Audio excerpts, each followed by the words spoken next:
Hey y'all, I'm gonna say y'all because I have seem to have a lot of people watching my videos who are from the United States. And I love the fact that a lot of you say y'all.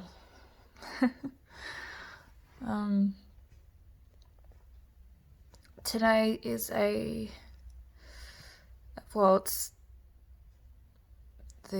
dropped. First of all, it's a milestone, and I've dropped below 20 milligrams of Valium now. So I'm on 19. So, 1/3 of the way through. That's good. And I dropped, I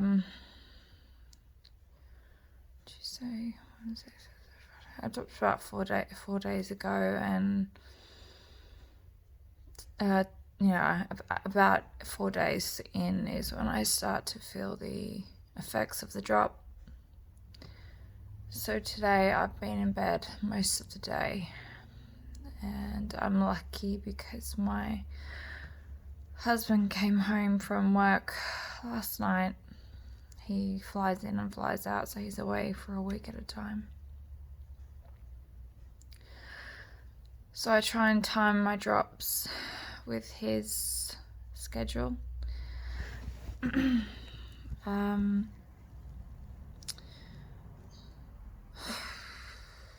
There's so much that I want to talk about, but I think today I want to talk about what it's like going through a Benzo withdrawal with kids. If you have kids, if you have children, it's hard enough as it is going through it without children. But having to try and explain and describe to your kids why you can't do so many things, or why you're scared of things, or why you don't have the energy to play with them, or why you're in bed all day, especially when they're younger. My kids are nearly 3 and nearly 10, and even my 10-year-old, she finds it hard to understand.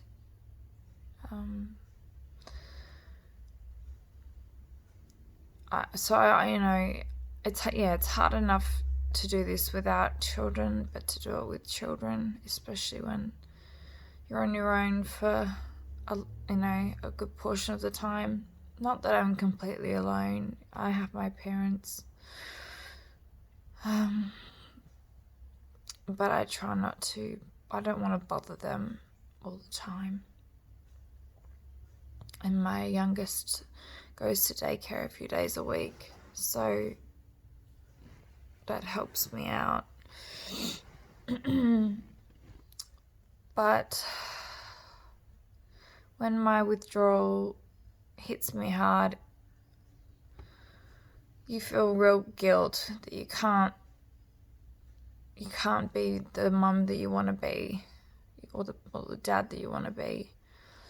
Even the sound of your kids' voices, as bad as it sounds, you have an assault on your senses when you're in withdrawal. And then when they're even laughing, even the sounds of their beautiful laughter is really hard to hear and handle, because your brain is just going loopy. And I was trying to watch a video with a movie with my daughter last night. She kept turning around and talking to me, and jabbering away to me, and so innocently. And I just had to say, can we please just watch the movie? And it's hard to have to say that, because she doesn't understand that little things, tiny little things, like somebody trying to talk to you, can be so much to handle. I think it's the same with my husband as well. He'll come in to talk to me and I just can't even hold a conversation or I get so angry so easily. And it's anger just from the pure noise of the conversation. It's so strange. But yeah, I keep trying to tell my eldest daughter that, you know, things aren't going to be like this forever, and that I'll be better one day. But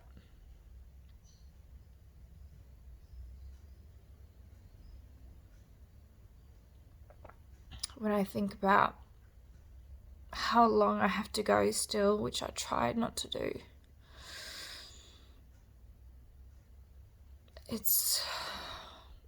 I don't want to miss any of their important life events. And that's what scares me most and makes me most upset, is that I'll miss things that I won't be able to get back.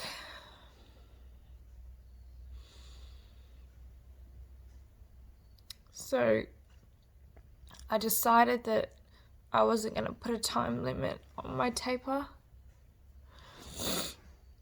and I was going to go as I needed, but this time I had to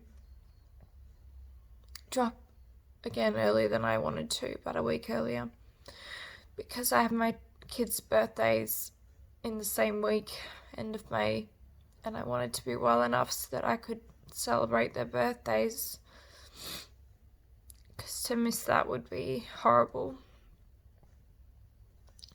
And it's just a constant fear of, am I going to miss out on, you know, we can't have play dates here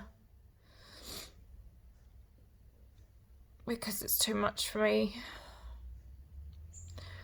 And, you know, I can't take them to really noisy places a lot because it's too much for me. So they're already missing out on things. Like, I won't be able to watch my daughter's first, her netball game tonight because I just can't seem to leave the house or the bed, or, you know, I just feel horrible. I'm always sweating when I make these videos. Ugh, I hate it.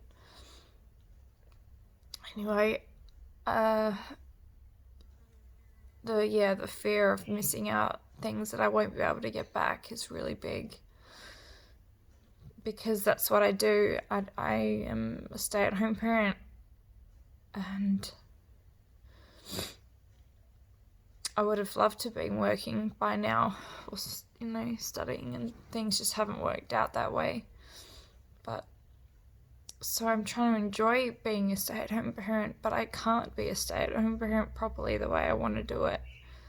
I want to be one of those get up and go mums that does everything. And I sometimes struggle to just make cereal or to do just the most simple things. And other parents who are going through withdrawal will understand that. You're not alone in that. But I can't blame myself. I can't keep putting myself down over it, because this situation is out of my control.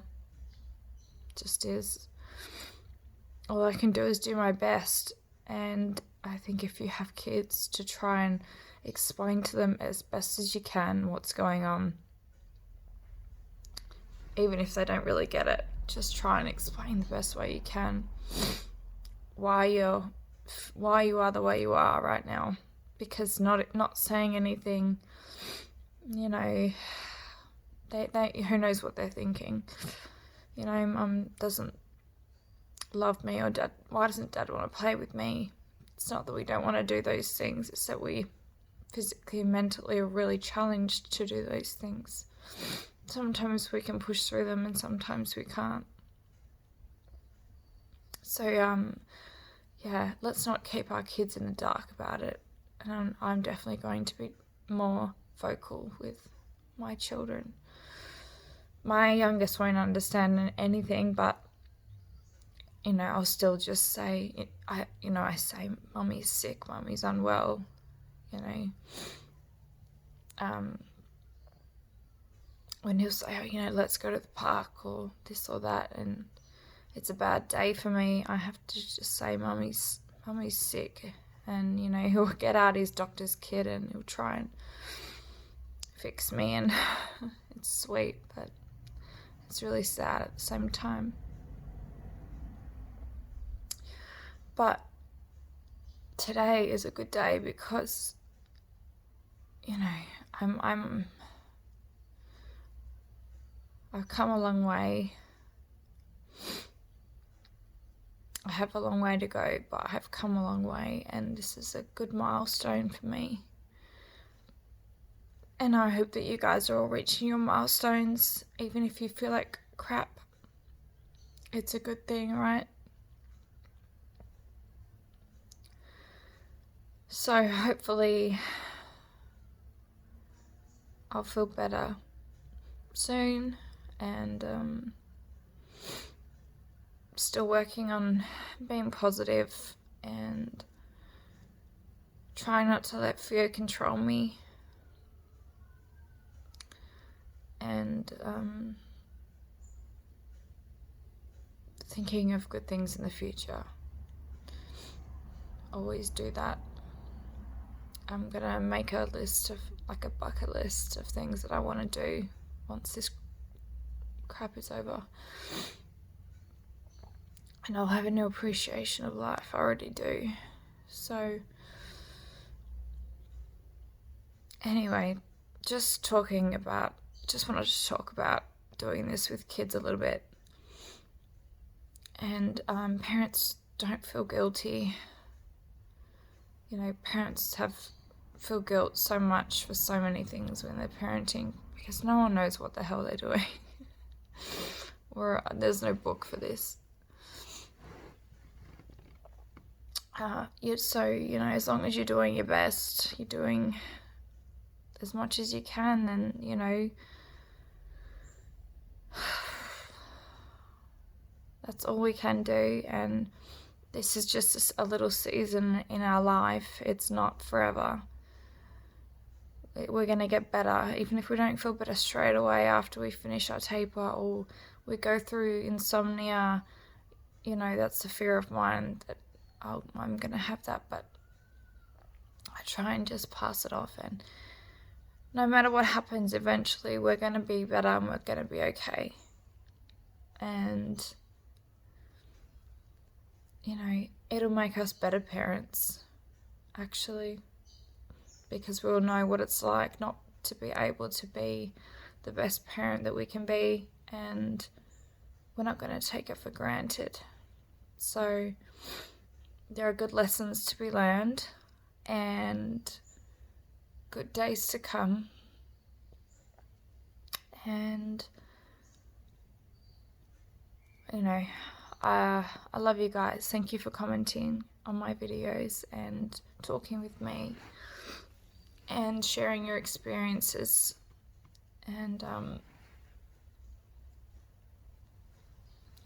I'm just going to keep making more videos. I'm going to document this and look back on it one day and realize what I've been through and that I was able to come out of it.